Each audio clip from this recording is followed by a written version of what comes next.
السلام علیکم ورحمۃ اللہ وبرکاتہ میرے پیارے بھائی اور دوستوں، حضرت ابوالحسن عسقلانی رحمۃ اللہ علیہ جو ایک زمانے میں اولیاء کے سردار تھے، وہ سما کا شوق فرمایا کرتے تھے اور بوقت سما جذب و شوق سے آشنا ہوتے تھے۔ انہوں نے اس سلسلے میں ایک کتاب ہی لکھی ہے جس میں انہوں نے منکرین سما کی تردید کی ہے۔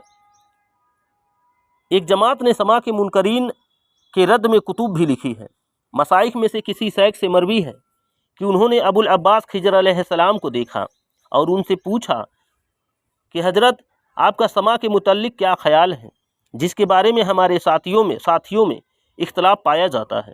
اس پر حضرت خضر علیہ السلام نے فرمایا کہ سما بہت ہی شیریں و صاف اور خوشگوار ہے، اس پر علماء کے سوا کسی کے قدم نہیں جم سکتے۔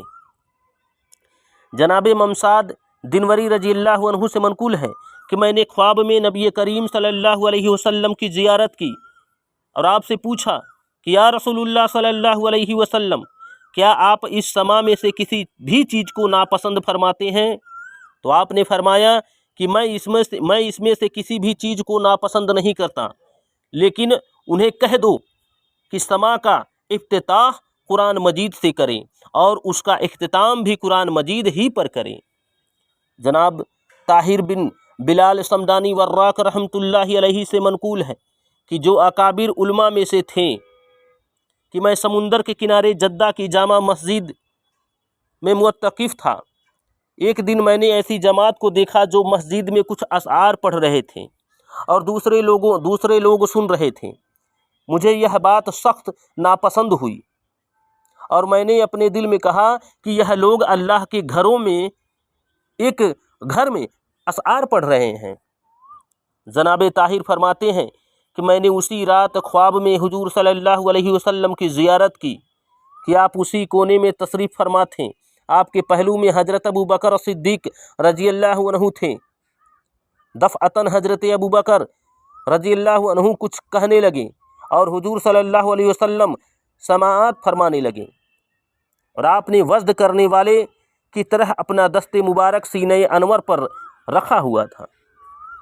میں نے اپنے دل میں کہا کہ میرے لیے مناسب نہ تھا کہ میں اس جماعت کو ناپسند کرتا جو محفل سما منعقد کیے ہوئے تھے، حالانکہ اسے حضور صلی اللہ علیہ وسلم سماعت فرما رہے تھے اور حضرت ابو بکر رضی اللہ عنہ پڑھ رہے ہیں۔ حضور صلی اللہ علیہ وسلم میری طرف متوجہ ہوئے اور فرمایا کہ یہ حق کے ساتھ ہے یا یہ حق سے حق ہے۔ میں بھول گیا ہوں کہ آپ نے ان دو باتوں میں سے کون سی بات ارشاد فرمائی تھی۔ حضرت جنید رضی اللہ عنہ کا قول ہے کہ اس گروہ پر 3 مواقع پر رحمت الہی کا نزول ہوتا ہے۔ پہلا، کھانے کے وقت، کیونکہ بغیر پھاکا کیے کچھ نہیں کھاتے۔ گفتگو کے وقت، کیونکہ وہ صدیقوں کے مقامات کے علاوہ اور کوئی گفتگو نہیں کرتے۔ تیسرا، سما کے وقت، کیونکہ وہ جذب و شوق سے سنتے ہیں اور حق کی گواہی دیتے ہیں۔